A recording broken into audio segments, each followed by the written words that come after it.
Hi there, my name is Ewan Nicholson. Welcome to my YouTube channel, Remembering Love. If you're new to this channel, this is a channel where we explore the subjects of healing childhood trauma, CPTSD, and lots of subjects in and around that to do with life, love, and the universe. If you like that kind of content with particular emphasis on healing childhood trauma, you can click on the like and subscribe button.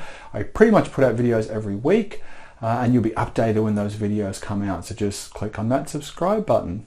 If you're not new to this channel and you've come back again to watch a video, thank you very much for your patronage and watching the videos. I really appreciate it. Now, the subject of today's video is how do we stay sane in an insane world? How do we? I don't know. Please help me. It's an SOS. No, I am going to share with you today how I try to keep my sanity to the best of my human capabilities. I'm going to share with you what I do, at least for me, to keep some semblance of sanity and centeredness and healthy, harmonious feelings in a world that I consider to be pretty nutty, pretty insane, pretty off the hook. And the thumbnail I've used for today is Mugabe from the movie Zoolander, and there's a scene there where he yells out, "I feel like I'm taking crazy pills." This scene here. Doesn't anyone notice this? I feel like I'm taking crazy pills! And I feel like him pretty much on a day-to-day basis. I read the news or I come across an article. It could be about whatever, climate change, Australia's buying nuclear submarines, whatever it may be. And I just think, oh my God, I feel like I'm taking crazy pills. This is absolutely crazy. And, you know, I really do believe, I think the world we live in is just crazy. I think it's just utterly insane. And I can take you through lots of reasons as to why that is. And I'm not going to kind of depress you and bore you with the list of reasons why. I'm going to give you a couple of examples of why I think that is and what that means. But most critically, what do we do? Like, how do we register that craziness, that utter insanity, and then deal with it and live in the midst of all that? What is the best coping strategies, at least from my end, of how I've managed to not sort of join the insanity to the best of my ability? So, like, when I say insane, what am I talking about? Like, I'm not talking about one flew over the cuckoo's nest, kind of like psychiatric ward insane. I'm talking about the insane of we are now at a point where civilization is close to collapsing through to climate change, potentially nuclear war, a whole series of things. There's enormous wealth inequality. There are 3 million people, 3 million children that die every year to malnourishment. Meanwhile, there are, you know, people with billions and billions of dollars of wealth hoarding that. And it's just, you know, to me, I just find that utterly bonkers. I just find that utterly insane that we can live in a world where there's so much injustice and it's so unnecessary. It's just, to me, it's just why. And then in addition to that level of violence and unfairness, you know, there's just the thing of, you know, what we're doing to the planet and how we are moving towards creating climate tipping points where human habitat won't exist and we'll basically go extinct like the dinosaur or the dodo. And we know we're doing it. This is the insane bit. If it was a meteorite that came from somewhere else and it just happened, then, you know, so be it. But we're aware we're doing this. We've been aware for a long time that this is where we're going, yet we do it anyway. We, society, and primarily, so, you know, someone somewhere is getting very rich, and it's happening anyway. And that's the crazy part. Like, we know we're doing it. We know where this is all leading, yet it keeps moving anyway. And that's the bit that I find is just utterly crazy. So let me give you a really concrete example of how I think something that's a really obvious, pertinent thing that is completely nuts, and that's single-use plastic bottles for water. Now, I am old enough, I'm 47, to remember a golden age, a time growing up as a kid where plastic water bottles didn't exist. They weren't around when I was a kid. I don't know what happened when you went out to play. You just didn't drink water. You came home, you drank it from a tap. We had tap water. And I remember this specifically. I have a memory of hearing about people drinking Perrier water and thinking to myself, who could be so stupid that they would pay for water. Like, it's basically free from a tap. Why would you pay for it? And then X amount of years later, we are paying for it. The privatization of public water has occurred, where they've chopped water up into little bits, put it into a plastic bottle and resold it to us. Coca-Cola and Pepsi and some of these, Nestle, they are literally taking tap water, they're sucking water from the aquifers and reselling it to the public, and nothing. I mean, they pay almost nothing for millions of litres of water to be resold back. The plastic costs more than the water, and it's just utterly crazy. It's just utterly unnecessary. This isn't required. We don't need this to function. I don't remember being a kid and people dying of thirst because there were no plastic water bottles. So it's just this unnecessary thing, like coffee pods, that is occurring just for profit at immense damage to the planet. So every day there are 1.3 billion plastic bottles used. And you see this image here piling as high as almost half the Eiffel Tower. Imagine that piling up, these big huge trucks dumping that day after day after day, year after year after year. And the fossil fuels used to produce that plastic, the plastic itself, all have this really damaging effect on the planet, and it's all unnecessary. It's just not required. We existed for a long, long time without plastic water in bottles, plastic without water in plastic bottles. So it's just for profit, it's just for convenience, and now look what it's doing.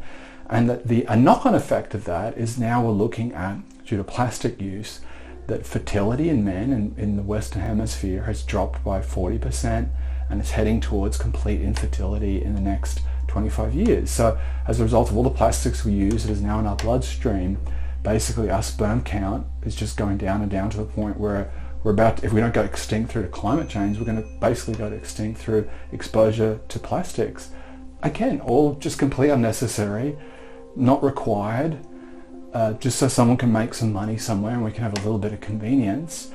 And it's all allowed and nothing's happening. I mean, the thing about sperm production is it's real, it's been proven, not in the news, nothing's being done about it, it's just carrying on anyway. And I just find that utterly bananas, that it just happens, and it's like, it's not like an act of God, or it's not nature, it's been chosen, it's been created, it's deliberate, and yet here it goes. And I guess for all of us, we're all just getting on, we're just feeding our families, we're working. I mean, it's not that I think we're just, it's a system that has its own momentum that we're just carried by.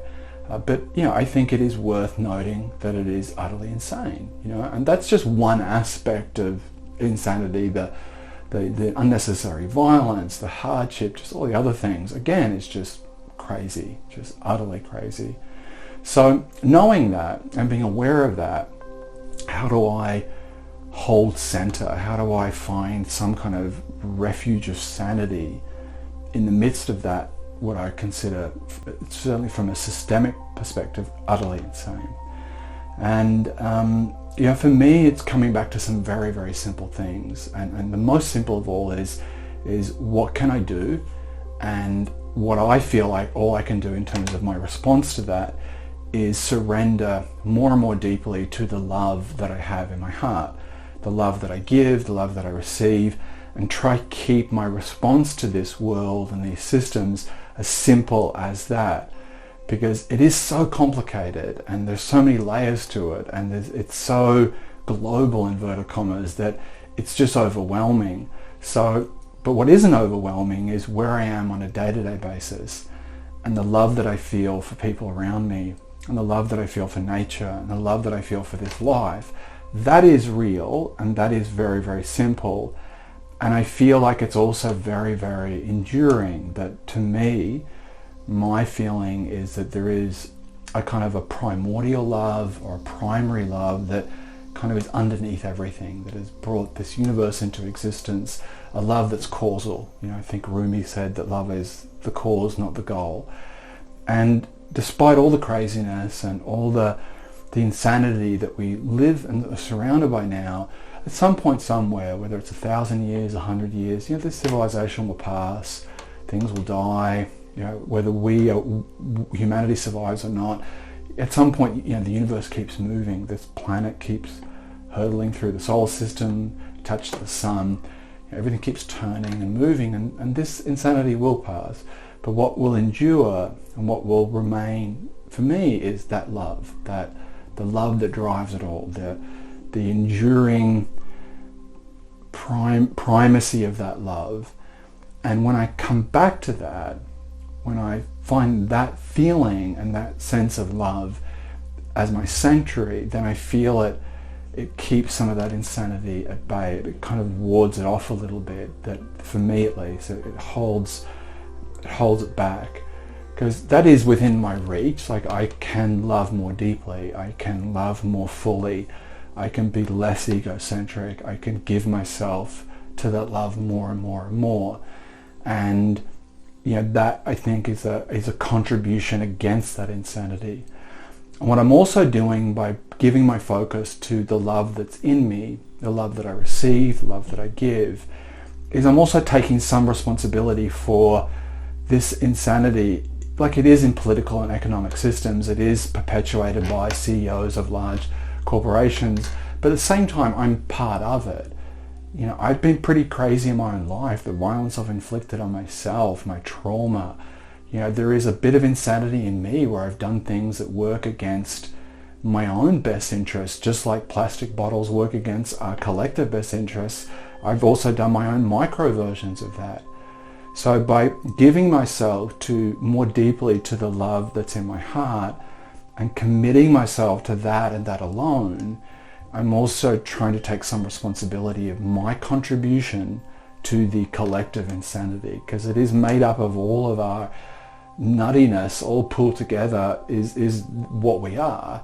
And I can rail against the CEOs of large conglomerates all I want, but what am I doing to deal with my own darkness, my own ego, my own blindness, my own selfishness? Where am I contributing to the wrongs of the world, the blindness of the world? And so it's this mixture. On one level, love is a refuge, love is a sanctuary, to abide in love, and to every day in my meditation practice and my prayer to come back to that feeling, to make that the center of my day. How do I be more conscious of that love? How do I act on it?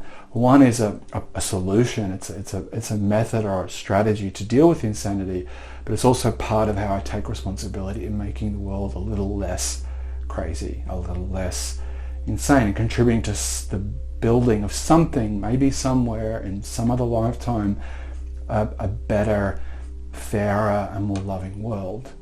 And so that's how I keep some of the insanity at bay. And it's not easy. I really, really think this is a very hard world to stay centered in, because it's just, I just look at it and I feel exactly like Mugabe. It's like, I feel like I'm taking crazy pills. This is just nuts. How is this permitted? How do America drone bomb a family in Afghanistan and nothing happens? Like, what the hell is, who signed up to this? When do we agree to this? When we give permission for this insanity?